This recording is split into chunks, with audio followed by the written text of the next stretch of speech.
The crystalline spires of the Stellar Alliance's diplomatic vessel cast prismatic shadows across the United Earth Council chamber in Geneva. Ambassador Zura of the Alliance stood before the assembled human leaders, her iridescent skin reflecting the morning sunlight. Her translator hummed softly as she began speaking, each word carrying the weight of 1,000 dying stars. "Humanity," she said, her multifaceted eyes scanning the room. "We have watched your species develop from afar. While many questioned your methods, none can question your results. We need your help."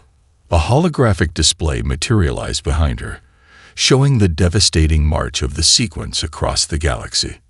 Dr. James Chen, Earth's Chief of Scientific Development, leaned forward in his seat. His eyes darted across the flowing data streams, catching patterns that others might miss. Beside him, General Sarah Martinez of the United Earth Defense Force maintained a calm exterior. But her fingers tapped a rhythmic pattern on the table, a habit she developed during her years as a concert pianist before joining the military. The display showed thousands of worlds, each falling to the sequence's perfect, predictable, and utterly unstoppable advance. Their ships moved in mathematical harmony, their weapons fired with atomic precision, and their strategies unfolded like elegant proofs across the cosmos. The Alliance had thrown everything they had against this enemy. Advanced AI, quantum weapons, even time dilation bombs. Nothing worked. "They operate on pure logic," Ambassador Zira continued, her voice trembling slightly. "Every move calculated, every response optimized. We've lost 912 species to their expansion. Our most advanced civilizations, some with millions of years of technological development, fell within days." The room remained silent as the implications sank in. Humanity, barely a space-faring civilization by galactic standards, was being asked to fight an enemy that had defeated species far more advanced than themselves. But something about the data flowing across the screen made Dr. Chen smile. Captain Lisa Wong, commander of Earth's first deep space vessel, raised her hand. "Ambassador, could you replay the sequence's attack pattern on the Centauri Collective?" The hologram shifted, showing a devastating battle that had ended in the collective's surrender after just 2 days. "Stop," Dr. Chen called out suddenly. "There, in the third wave of their attack. Do you see it, Sarah?" He turned to General Martinez, whose eyes had widened. Her fingers had stopped tapping. "It's like a symphony," Martinez whispered. "A perfect, predictable symphony." Ambassador Zara's translator struggled to convey her confusion. "I don't understand. The sequence's attack patterns are mathematically perfect. That's why they're unstoppable." Dr. Chen stood up, walking to the hologram. His fingers danced through the light, rearranging the data. "That's exactly it, Ambassador. They're perfect, too perfect. And if there's one thing humanity has learned throughout our history, it's that perfection is often the greatest weakness." Captain Wong nodded slowly, a smile spreading across her face. "They've never faced an enemy that embraces chaos, have they? An enemy that understands that sometimes the winning move in chess isn't the most logical one." General Martinez stood as well, her military bearing now mixed with the grace of a performer. "Give us 5 hours once we formally join the war. That's all we need." Ambassador Zara's translator fell silent for a moment, as if unable to process the response. When it resumed, her voice carried both hope and disbelief. 5 hours? The Andromeda Empire fell in 3 days, and they had technology that could move stars. Dr. Chen smiled again, wider this time. "Yes, but they tried to outthink the sequence. We're going to do something much simpler." He paused, looking at the perfect, predictable patterns of humanity's new enemy. "We're going to teach them that mathematics without music is just numbers, that strategy without creativity is just programming, and that perfection without humanity is just stagnation." As the Earth Council voted unanimously to join the war, Ambassador Zira watched in fascination as her translator attempted to process the strange mix of confidence and joy emanating from the humans. They didn't look like warriors preparing for humanity's greatest battle. They looked like artists preparing for humanity's greatest performance. The 5-hour countdown was about to begin. Professor Sarah Chen's morning routine hadn't changed despite Earth joining an interstellar war. She still arrived at MIT's quantum computing lab at exactly 7:15 a.m., her reusable coffee cup in one hand and her daughter's hand-drawn picture of what aliens might look like in the other. The irony wasn't lost on her as she passed the window where real alien ships now hovered in the distance. The holographic displays flickered to life as she entered, filling the air with streams of data from the Stellar Alliance's archives. Her colleagues around the world were all doing the same thing, searching for something, anything, that might give humanity an edge against the sequence. Computer, display the sequence's battle formations from the last 100 engagements, she said, sipping her coffee. The air around her filled with intricate patterns of light, each representing a devastating victory by the enemy. Most researchers saw only defeat in these images. Sarah saw something else. Her fingers moved through the light, manipulating the data streams with the practiced ease of a conductor leading an orchestra. Cross-reference with Earth's historical battle strategies, she commanded. The computer hummed, overlaying new patterns atop the old. No, that's not it, she muttered, taking another sip. Show me the response patterns to unexpected variables.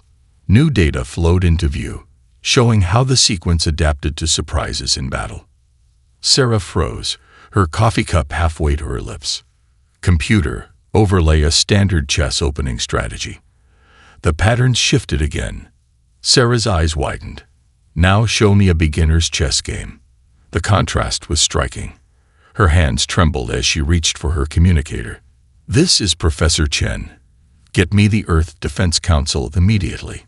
And someone find me a chess grandmaster and a professional game designer. Within 30 minutes, her lab was filled with an unusual mix of military personnel, chess champions, and video game developers. On the main screen, Sarah had displayed what she called the pattern. Look, she said, pointing to the sequence's battle formations. Every advanced civilization tried to defeat them with superior technology or complex strategies. But the sequence countered each move perfectly, like a chess computer that's calculated every possible play.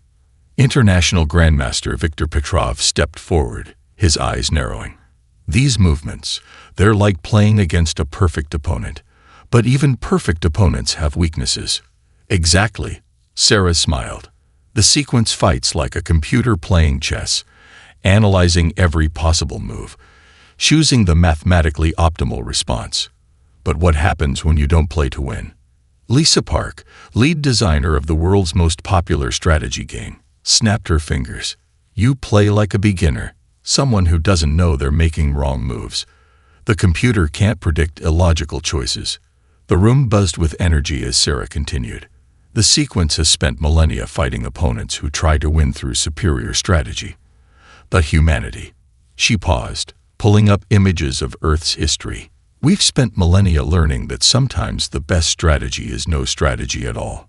General Martinez, who had just arrived, watched the patterns with growing excitement. They're not just predictable, she said slowly. They're imprisoned by their own perfection. They can't comprehend an opponent who chooses to make incorrect moves. Sarah nodded enthusiastically. Their entire civilization is built on perfect mathematical precision. But they've never faced an enemy who understands that perfection is predictable and predictability is vulnerable. The general turned to her staff. Get me every chess champion, video game speedrunner, and improvisational performer you can find. And contact the Stellar Alliance. Tell them we're ready to move. As the room emptied, Sarah stayed behind, staring at the patterns that had trapped so many advanced civilizations. Her daughter's drawing fell from her pocket, a crayon masterpiece of impossible creatures and illogical colors. She smiled, picking it up. Sometimes, she whispered to herself, the most powerful weapon against perfect logic is perfect chaos. The second phase of humanity's 5-hour war was about to begin, and it would start not with advanced technology or superior firepower, but with something the sequence could never understand: the beautiful imperfection of human creativity. The three Earth vessels appeared almost laughably small against the backdrop of the sequence's massive fleet. The Alliance commanders watched in bewilderment as humanity's contribution to the war effort emerged from hyperspace: a retrofitted science vessel, a civilian transport, and what appeared to be a modified entertainment cruise ship. Aboard the lead vessel, renamed Pattern Breaker 1, chess grandmaster Viktor Petrov sat before a holographic display of the battlefield. Beside him, concert pianist Maria Santiago adjusted her neural interface while humming Mozart's Queen of the Night aria. Behind them both, 16-year-old Jackie Chen, three-time world champion of stellar conquest, casually tapped away at her vintage gaming controller. First movement begins in 3 minutes, Captain Sarah Rodriguez announced over the ship's comm. Remember, we're not here to win. We're here to confuse. The sequence's response to their arrival was precisely what Professor Chen had predicted. Their ships moved in perfect geometric formations, weapon systems targeting the Earth vessels with mathematical precision. Their first warning message arrived right on schedule. Your resistance is illogical. The automated translation read: Our victory is mathematically certain. Surrender. Maria's fingers danced across her neural interface, transmitting first movement: Mozart meets Minecraft. The space between the fleets filled with a bizarre combination of classical music and 8-bit gaming sounds, all layered over fractals that seemed to break every rule of geometry. The sequence's response came exactly 2.3 seconds later. Again, precisely as predicted. Their ships began adjusting their formation to block the unexpected transmissions, moving in complex but ultimately predictable patterns. They're trying to solve the music, Victor observed, watching the enemy's movements. Look, their ships are arranging themselves like a musical staff. They're treating it as a mathematical problem. Jackie didn't look up from her controller. Nerds, she muttered, before executing what she called a pro-gamer move. Pattern Breaker 1 suddenly spun in a way that should have been impossible for a ship its size, leaving a trail of quantum particles that spelled out GGEZ in ancient Earth emoticons. The sequence's entire front line froze for 1.6 seconds, the first recorded instance of them hesitating in combat. Aboard Pattern Breaker 2, a team of improvisational dancers had linked their movements to the ship's maneuvering systems. The vessel swayed and twisted through space like a leaf in the wind, each movement mathematically impossible to predict because it was based on pure human instinct and artistic expression. Pattern Breaker 3, meanwhile, had begun broadcasting every bad chess move ever recorded in human history, along with detailed explanations of why humans sometimes chose to make them anyway. The sequence's tactical computers were detecting the moves as errors but couldn't process the concept of intentional mistakes. First signs of pattern disruption detected. The ship's AI announced, "Sequence battle computers are showing a 0.03% decrease in efficiency." Captain Rodriguez smiled. "That's their equivalent of a headache. Time to make it worse. Jackie, show them your speedrunning tricks." The teenager grinned, her fingers moving faster across her controller. Pattern Breaker 1 began exploiting what she called physics glitches, moving through space in ways that broke every rule in the sequence's combat manuals. Each impossible maneuver was accompanied by classical music played slightly off-key. The sequence's response times began to slow. Their perfect formation showed tiny gaps, imperceptible to most observers, but glaringly obvious to the chess champions and gamers watching the battle unfold. "They're trying to calculate every possible explanation for our movements," Victor explained, watching the enemy's increasingly rigid formations. "But there is no pattern to calculate. We're not trying to win. We're trying to express ourselves." As the first hour of humanity's war drew to a close, the sequence's mighty armada had begun to show signs of what could only be described as confusion. Their movements, once flowing like a perfect digital symphony, now stuttered like a computer trying to divide by zero. Captain Rodriguez opened a channel to Earth Command. "Phase 1 complete.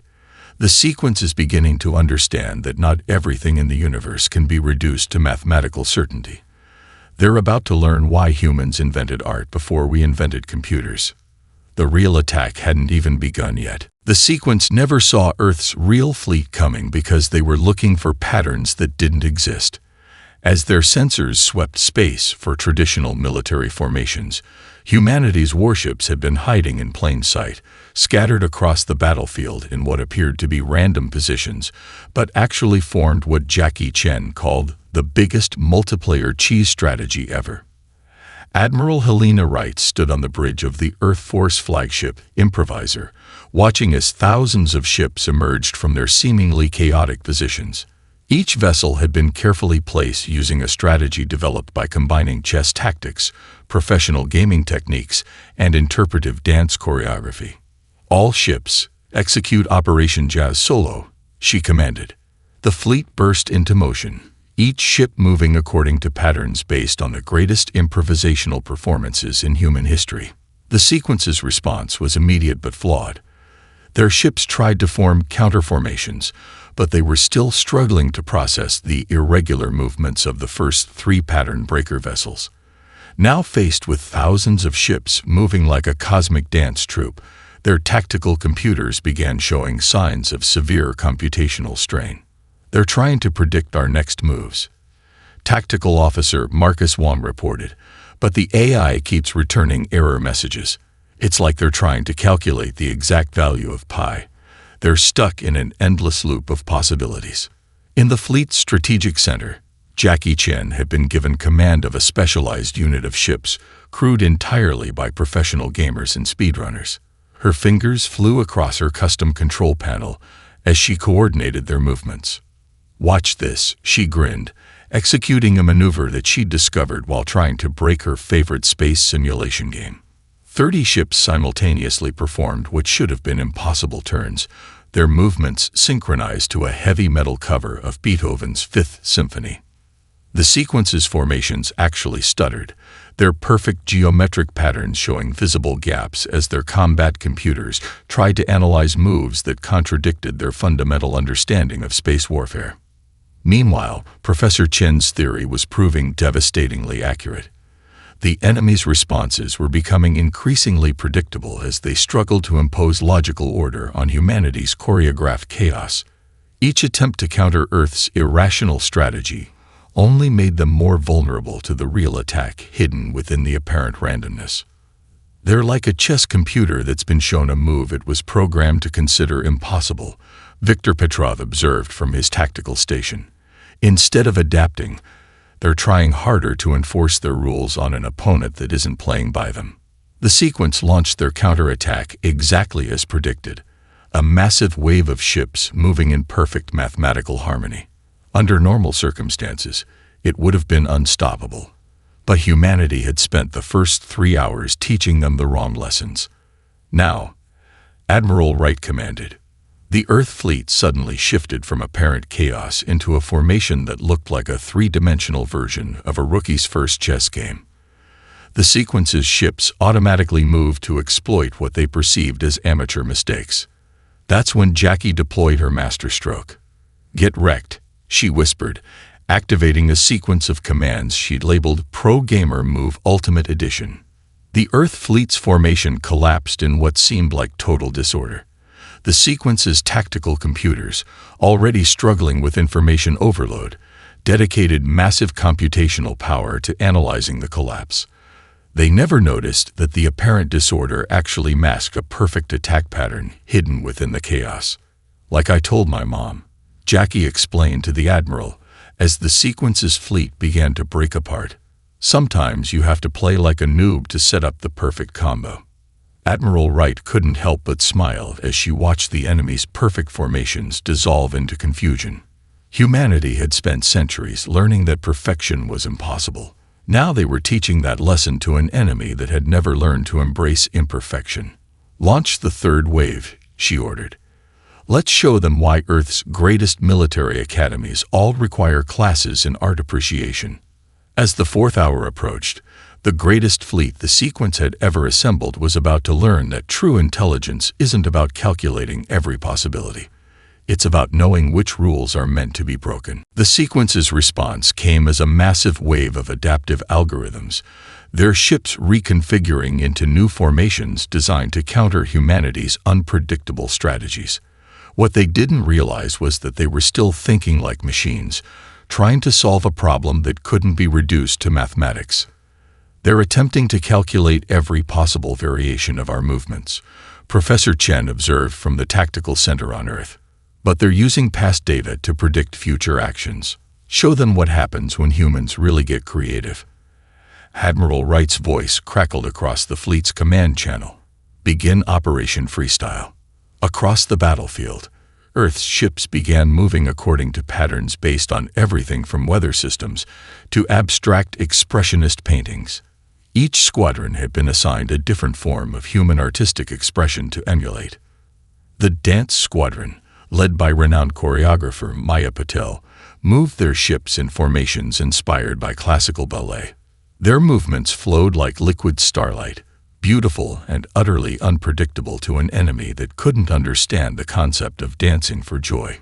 Meanwhile, Jackie Chen's gaming squadron had switched to what she called speedrunning strats, exploiting quirks in spatial mechanics that the sequence's rigid programming couldn't even recognize as possible. Their ships phased through what the enemy considered immutable tactical laws, breaking not just military doctrine, but the very rules of engagement. Look at their response times, Victor called out, monitoring the enemy's movements. They're getting slower with each new pattern we introduce. It's like they're suffering from analysis paralysis. The sequence's mighty armada, which had conquered civilizations thousands of years more advanced than Earth, was experiencing something entirely new: doubt. Their perfect formations began showing signs of what humans would recognize as hesitation. Professor Chen's voice filled the command channel. They're trying to adapt, but they can adapt only in ways their programming allows. Humanity's greatest strength isn't our technology or our strategies. It's our ability to break free from expected patterns. The enemy launched what they calculated to be a perfect counteroffensive, their ships moving in fractal patterns designed to encircle and trap the human fleet. But humanity had spent millennia learning from predators and prey alike, and Earth's ships scattered like a school of fish evading a shark, their movements guided by instinct as much as training. Now showing them why humans still play board games with children. Admiral Wright smiled as she ordered the next phase. A squadron of ships began moving in patterns based on a 3-year-old's first attempt at chess, complete with illegal moves and pieces knocked over in excitement. The sequence's tactical computers nearly crashed trying to analyze the strategy behind moves that defied every rule of logic. Their perfect formations began to break down as their ships tried to counter actions that couldn't be predicted because they followed no pattern at all. Jackie Chen's voice cut through the chaos. They're doing it. They're tilting. She recognized the signs from countless gaming tournaments, an opponent so frustrated by unconventional tactics that they began making mistakes. The sequence's response times had slowed to unprecedented levels. Their ships, once moving in perfect synchronization, now showed gaps and delays as their combat computers struggled to process strategies that couldn't exist according to their fundamental programming. They're experiencing the machine equivalent of cognitive dissonance, Professor Chen explained. Their entire civilization is built on the belief that everything can be reduced to mathematical certainty. We're showing them that human creativity defies calculation. As the 5th hour approached, humanity's fleet began moving in what appeared to be complete chaos, but was actually a complex pattern based on jazz improvisation. Each ship followed its own rhythm while maintaining harmony with the whole, creating a symphony of movement that the sequence couldn't begin to comprehend. Admiral Wright opened a channel to all Earth ships. They came expecting to fight machines pretending to be organic. Instead, they found humans being perfectly, beautifully human. Prepare for the final movement. Let's show them why Earth never stopped teaching art alongside mathematics. The sequence was about to learn that true intelligence isn't just about processing power. It's about knowing when to throw away the rulebook and dance to your own rhythm. In the 4th hour of humanity's unconventional war, Earth's fleet executed what would later be known as the Stardance Symphony. Admiral Wright had given control of the entire fleet's movement to an unlikely triumvirate: a dance choreographer, a chess grandmaster, and a teenage gaming champion. "Begin final movement," Maya Patel commanded, her hands flowing through the holographic controls like a conductor before an orchestra. Earth's ships responded by breaking every formation in the known history of space combat, moving instead in patterns inspired by rainfall, autumn leaves, and children's playground games. The sequence's mighty armada, already struggling with computational overload, faced a new level of chaos they couldn't process. Their ships, previously arranged in perfect geometric patterns, began moving in increasingly rigid formations, the machined equivalent of freezing and confusion. "They're trying to retreat to basic programming," Professor Chen observed from Earth Command. "Like a chess computer returning to opening moves when faced with positions it can't analyze. Now's our chance to show them why humanity never achieved perfect efficiency, and why that's our greatest strength." Jackie Chen, her gaming controller modified to direct an entire squadron, executed what she called a perfectly imperfect speedrun strat. Her ships moved in ways that exploited the very laws of physics, using maneuvers discovered by generations of gamers pushing the boundaries of what should be possible. "Their targeting systems are failing," Victor reported, watching the enemy's deteriorating performance. "They can't predict our movements because we're not trying to be unpredictable. We're just being human." The sequence launched what their calculations indicated would be an optimal counterattack. Their ships moved with mathematical precision, each trajectory plotted to intersect with Earth's apparently random movements. But humanity had spent the previous hours teaching them the wrong lessons, and now they were about to learn the cost of perfect predictability. Admiral Wright's voice carried a hint of satisfaction as she gave the order: "Execute Operation Grandmaster's Gambit." Earth's fleet suddenly shifted from chaos to clarity, their seemingly random movements revealing themselves as part of an elaborate trap. Like a chess player sacrificing pieces to set up an unexpected checkmate, humanity had spent 4 hours appearing weak where they were strong. The sequence's response times had slowed to critical levels. Their ships, programmed to calculate every possible outcome, were now facing an enemy that deliberately chose suboptimal strategies for the joy of creative expression. Their entire tactical network began showing signs of what could only be described as cognitive shutdown. "They're experiencing the machine equivalent of an existential crisis," Professor Chen explained. "Their fundamental programming is based on the assumption that every problem has an optimal solution. We're showing them that sometimes the best move is the one that brings the most joy, not the one that guarantees victory." Maya Patel's dance squadron executed a series of movements based on traditional Earth dances, their ships moving in patterns that celebrated life, rather than calculated victory. The sequence's attempts to counter these movements became increasingly erratic as their combat computers tried to find military logic in what was essentially a cosmic celebration.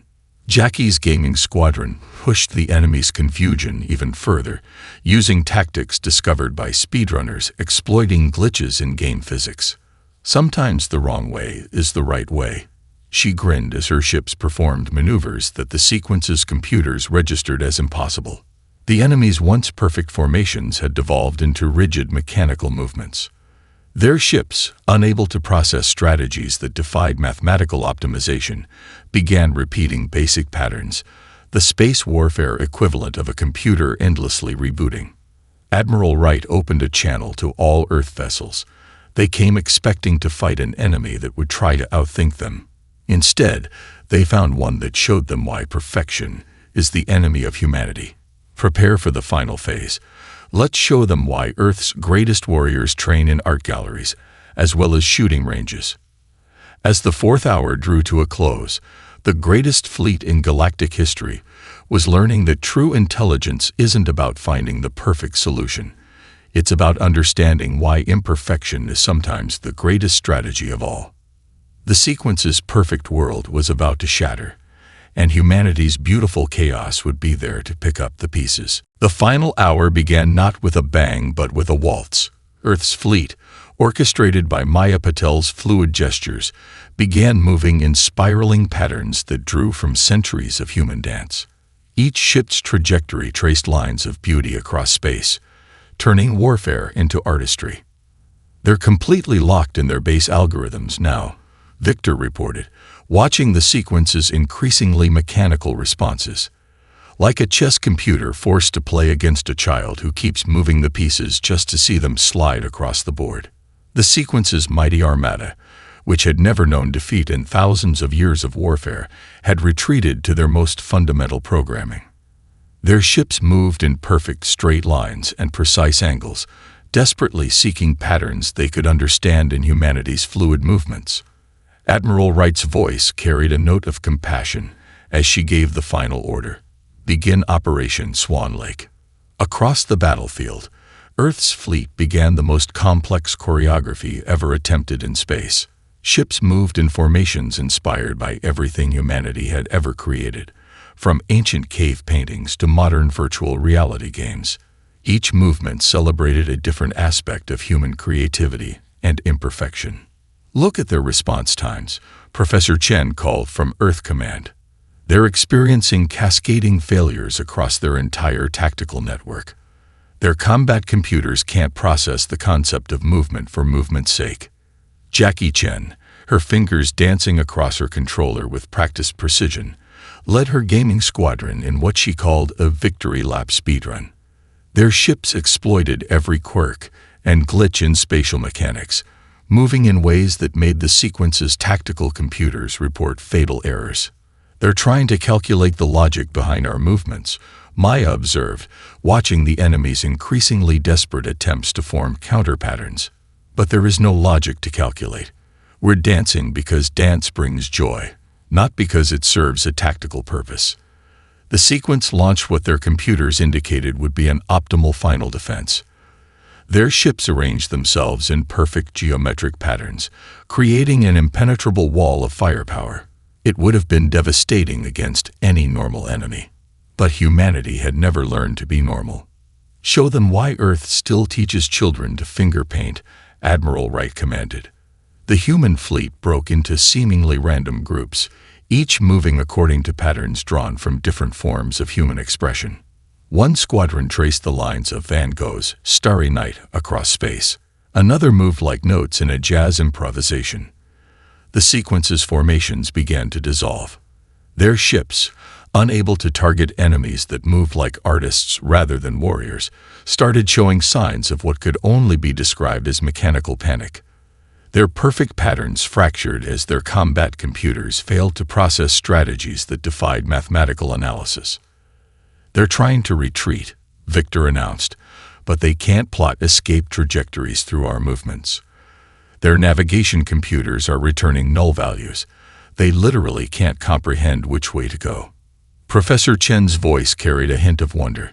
"They're experiencing what might be the first machine civilization equivalent of an epiphany.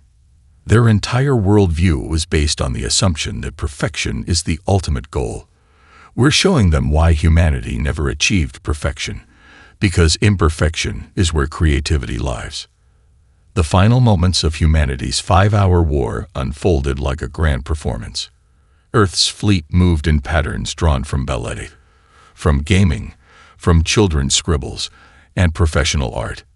Each ship wrote its own story across the stars, contributing to a masterpiece of controlled chaos that broke not just the enemy's tactical systems, but their understanding of existence itself.